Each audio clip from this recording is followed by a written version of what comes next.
Oke, Assalamualaikum warahmatullahi wabarakatuh. Perkenalkan, nama saya Siti Masaro. Hari ini saya sebagai moderator untuk presentasi dari kelompok saya yang terdiri dari Arsya Taufik Rahman, Nadia Melisa, dan saya sendiri tentang haus keliling di 3 wilayah di Karawang. Nah, ini adalah sampel data dari hasil observasi yang kita lakukan di 3 wilayah berbeda di Karawang, yakni Pinayungan, Karangpawitan, dan Kartika. Pembahasan dari presentasi ini ada 5 bagian, yakni 1. Uji asumsi klasik, lalu ada uji T, dependen dan independen, lalu dilanjut uji ANOVA, dan analisis regresi dan korelasi sederhana, dan terakhir adalah analisis regresi dan korelasi berganda. Pertama-tama akan dijelaskan oleh Kak Nadia Melisa. Assalamualaikum warahmatullahi wabarakatuh. Saya Nadia Melisa. Di sini saya akan menjelaskan tentang uji asumsi klasik. Uji asumsi klasik yang pertama itu adalah uji asumsi normalitas. Nah, dari data uji haus keliling itu bisa dilihat dari nilai signya. Nah, nilai signya itu 0,187. Nah, itu tuh nilainya signifikan. Jadi lebih besar dari 0,05. Nah, itu bisa dinyatakan kalau misalkan jadi regresi asumsinya terpenuhi. Oke, selanjutnya itu adalah uji asumsi linearitas. Nilai bisa dilihat dari sig di bagian deficient from linearity dengan nilai 0,033 yang diartikan lebih besar daripada 0,05, yang artinya asumsi linearitas terpenuhi. Oke, selanjutnya ada uji asumsi multikolinialitas. Dapat dilihat di tabel koefisien di bagian collinearity statistik pada bagian tolerance dan FIF. Pada tabel tolerance itu terdapat nilai 0,960 yang artinya lebih besar dibandingkan 0,10 yang artinya tidak terjadi multikolinialitas. Lalu ada FIF yang dapat nilai 1,042 yang lebih kecil dibandingkan 10 dan itu artinya tidak terjadi multikolinialitas. Assalamualaikum warahmatullahi wabarakatuh. Di sini saya akan membahas autokorelasi dari tabel SPSS. Nilai sampel kita yaitu 41, variabel independennya 2, ada gaya kepemimpinan dan fungsi manajemen. Nilai DW-nya adalah 0,965. Dari tabel statistik, DW barisan N sama dengan 41 dan kolom K sama dengan 2. Berdasarkan tabel asli didapatkan nilai DL sama dengan 1,3935 dan DU 1,6000. Bandingkan nilai DW 0,95 dengan DL 1,3935 dan DU 1,600. Karena DW hasilnya 0,965 kurang dari DL 1,3935, kesimpulannya terdapat autokorelasi positif. Selanjutnya itu ada uji asumsi heterosekidesitas. Seperti yang teman-teman lihat, untuk uji asumsi ini bisa dilihat dari tabel C. Di situ yang pertama adalah dengan nilai 0,00 itu tuh lebih kecil dibandingkan 0,05 yang artinya terjadi heterosekidesitas. Lalu selanjutnya ada di garis yang kedua itu ada 0,00, itu pun lebih kecil dibandingkan 0,05 yang artinya terjadi heterosekidesitas. Sedangkan di bagian yang ketiga itu tuh hasilnya adalah 0,174 yang artinya itu lebih besar dibandingkan 0,05. Dapat disimpulkan tidak terjadi heterosekidesitas yang artinya untuk uji asumsi heterosekidesitas ini tidak terpenuhi. Oke, selanjutnya saya akan membahas uji normalitas. Mari kita lihat tabel test of normality-nya. Jika nilai sig-nya lebih besar dari 0,5, artinya data kita normal. Jika lebih kecil dari 0,05, data kita tidak normal. Nah, dari kelompok pinayungan, nilai sig-nya adalah 0,997 dan kelompok Karawang Pawitan nilai sig-nya adalah 0,974. Karena kedua nilai tersebut jauh lebih besar dari 0,05, data nilai dari kedua kelompok ini berdistribusi normal dan siap diuji ke tahap berikutnya. Lalu di output deskriptif, kita lihat di tabel grup statistik, jumlah sampel masing-masing kelompok sama-sama 10 data. Untuk nilai rata-rata, kelompok pinayungan punya rata-rata 42,10, sedangkan kelompok Karawang Pawitan rata-ratanya lebih tinggi, yaitu 56,7.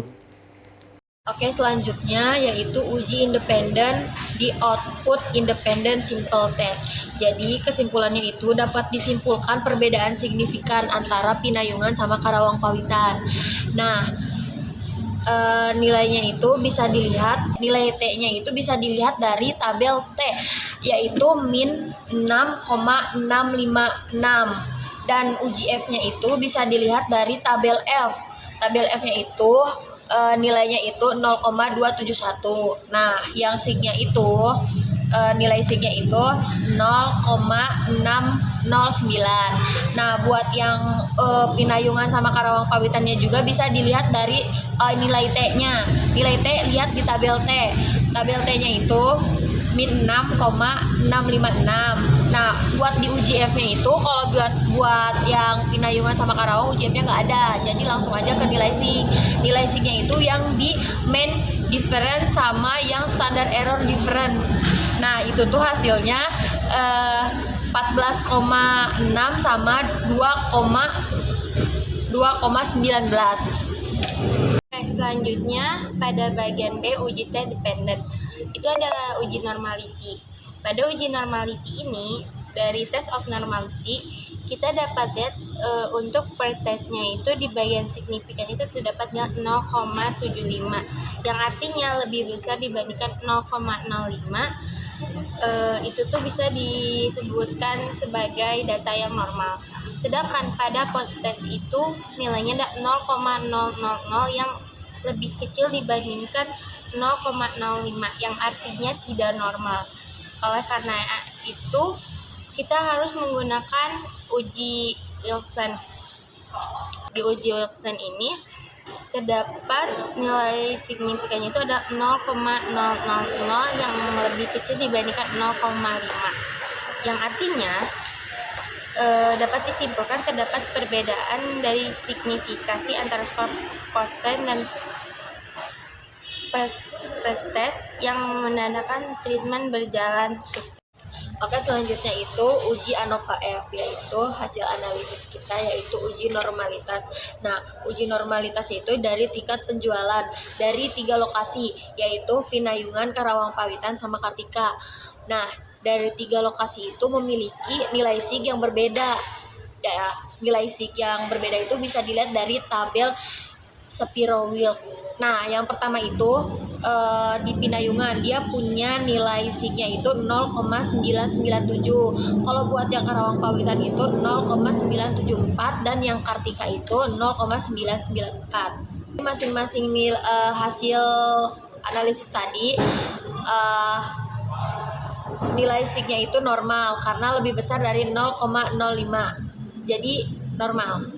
Oke, selanjutnya yaitu uji homogenitas yang teman-teman bisa lihat dari tabel test of homogeneity of variance, yaitu ada di Levin statistik, DF1, DF2, dan sig. Nah, nilai sig-nya itu yang pertama itu 0,874, 0,893, 0,893, dan yang terakhir 0,873. Yang artinya dari nilai sig yang berbeda ini dia lebih besar dari 0,05 yang diartikan bersifat homogen. Selanjutnya saya akan membahas tentang uji F. Pertama, kita mempunyai 30 sampel, masing-masing lokasi memiliki 10 data. Kita bisa lihat rata-rata penjualannya. Lokasi pertama Kartika dengan penjualan 66,50. Lalu ada Karawang Pawitan dengan rata-rata 56,70. Dan terakhir ada Pinayungan dengan rata-rata 42,10. Untuk standar deviasi, Pinayungan sebesar 4,48 dan Karawang Pawitan sebesar 5,29. Angka ini menunjukkan seberapa beragam atau menyebarnya data di dalam kelompok tersebut. Sekarang kita masuk ke tabel ANOVA-nya. Untuk tahu apakah perbedaan penjualan di 3 lokasi tadi signifikan atau tidak, kita cukup fokus pada 2 angka ini.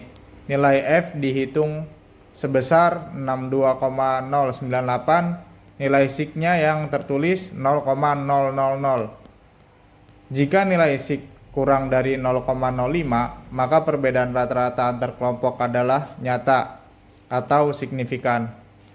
Karena nilai SIG kita adalah 0,00 yang berarti di bawah 0,05, maka perbedaan tingkat penjualan di ketiga lokasi tersebut memang benar-benar signifikan dan bukan kebetulan.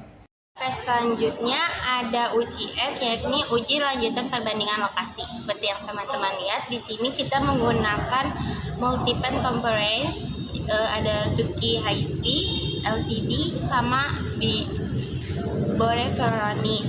Nah, ini tuh menandakan nilai signifikannya tuh sebesar 0,000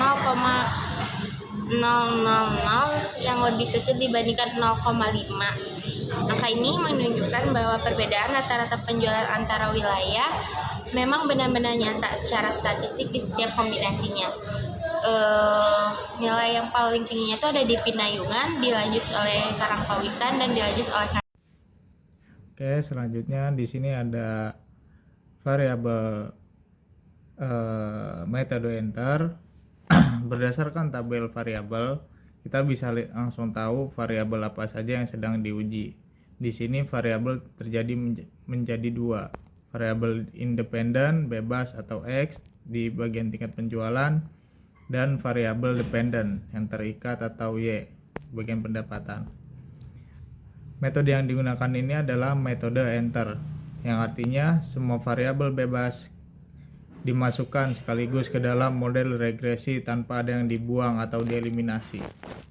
Selanjutnya ada persamaan regresi linear sederhana. Rumusnya adalah Y sama dengan A tambah BX.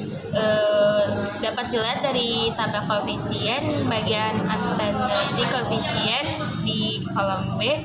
Untuk nilai A-nya itu kita dapat nilai dari konstantan sebesar 318.231,772. Lalu untuk B-nya itu di tingkat penjualan sebesar 9419,266. Oke, yang selanjutnya itu analisis regresi dan kolerasi sederhana di bagian membandingkan nilai SIG value dengan alpha 0,05. Bisa dilihat dari tabel ANOVA di bagian SIG dengan nilai 0,005 yang artinya lebih kecil dari 0,05, yang artinya penjualan berpengaruh terhadap pendapatan haus keliling. Oke. Selanjutnya adalah membandingkan nilai T hitung atau TH dengan T tabel. Dari tabel koefisien ini kita dapat lihat dari untuk mencari T hitung itu di kolom T bagian konstantan yaitu 9,291. Untuk mencari T tabelnya kita tuh punya T tabel itu kita memiliki data sebesar 30 data dikurangi 2, itu artinya kita dapat 28. Lalu di tabel bagian pinggirnya itu 0,050. Di barisan ke-28 itu hasilnya adalah 2,04841. Yang artinya T hitung lebih kecil dibandingkan T tabel. Dan itu tuh artinya untuk nilai T hitung ini kesimpulannya adalah tidak berpengaruh. Jadi tingkat T penjualan itu tidak berpengaruh terhadap pendapatan. Oke, selanjutnya yaitu analisis koefisien kolerasi yang bisa dilihat dari tabel model summary yang di bagian R, yaitu dengan nilai 0,946 yang artinya dia itu positif dengan kolerasi kuat. Oke, kita lanjut ke pembahasan yaitu koefisien determinasi. Kalau kita lihat output SPSS pada tabel summary, fokus ke satu kolom yaitu kolom R square. Angka yang tertera adalah 0,895. Angka desimal inilah yang menjadi kunci jawaban. Oke, selanjutnya yaitu analisis regresi dan kolerasi berganda di mode enter. Mode enter itu menjelaskan tentang variabel yang dimasukkan serta mode yang digunakan dalam analisis regresi linear berganda. Selanjutnya yaitu persamaan regresi linear sederhana dengan rumus Y sama dengan A plus B1 X1 plus B2 X2 plus Bn Xn. Ya, bisa dilihat dari tabel nilai A nya itu adalah min 25035 dan yang pendapatannya itu 0,093 yang lama berjualannya itu 0,280. Selanjutnya saya akan membahas tentang uji hipotesis parsial. Pertama, variabel pendapatannya nilai SIK-nya adalah 0,00 karena di bawah 0,05 artinya pendapatan berpengaruh signifikan terhadap tingkat penjualan. Kedua, variabel lama berjualan. Nilai SIK-nya adalah 0,174 karena lebih besar dari 0,05. Artinya, lama berjualan tidak berpengaruh signifikan terhadap tingkat penjualan. Oke, lanjut di uji hipotesis simultan ini, kita bisa cek di tabel ANOVA-nya. Nilai F dihitung sangat besar, yaitu 124,443 dan nilai SIK-nya yang didapat adalah 0,00. Karena nilai SIK-nya 0,00 kurang dari 0,05, kesimpulannya, pendapatan yang lama berjualan secara bersama-sama terbukti berpengaruh signifikan terhadap tingkat penjualan. Oke, dilanjut untuk analisis koefisien korelasi. Di tabel model summary di bagian R itu terdapat 0,950 dan di sebelah tabel model summary itu ada untuk kita mengukur apakah ini korelasinya itu positif, lalu kekuatannya itu adalah lemah atau sedang. Nah, karena di model summary ini kita mendapatkan 0,950 yang artinya itu korelasinya positif dengan korelasi yang kuat. Lalu selanjutnya ada analisis koefisien determinasi. Pada tabel model summary ini kita bisa lihat dari R square yaitu 0,902. Kalau kita presentasikan itu jadi 90,2%, yang artinya koefisien ini yakni kontribusi pada varian yang kita teliti itu berpengaruh dan sisanya adalah dari data yang tidak kita teliti. Oke, kesimpulan dari penelitian ini adalah tingkat penjualan di 3 lokasi ternyata berbeda nyata satu sama lain. Kartika unggul paling tinggi disusul Karawang-Pawitan, lalu Pinayungan. Semakin tinggi tingkat penjualan, semakin besar pula pendapatan yang didapatkan pedagang. Hubungannya kuat dan jelas terlihat dari data sekitar 89,5% pendapatan bisa dijelaskan oleh tingkat penjualan saja. Pendapatan dan lama berjualan kalau digabung sama-sama mendongkrak tingkat penjualan secara signifikan. Tapi kalau dilihat satu-satu, cuman pendapatan yang benar-benar berpengaruh.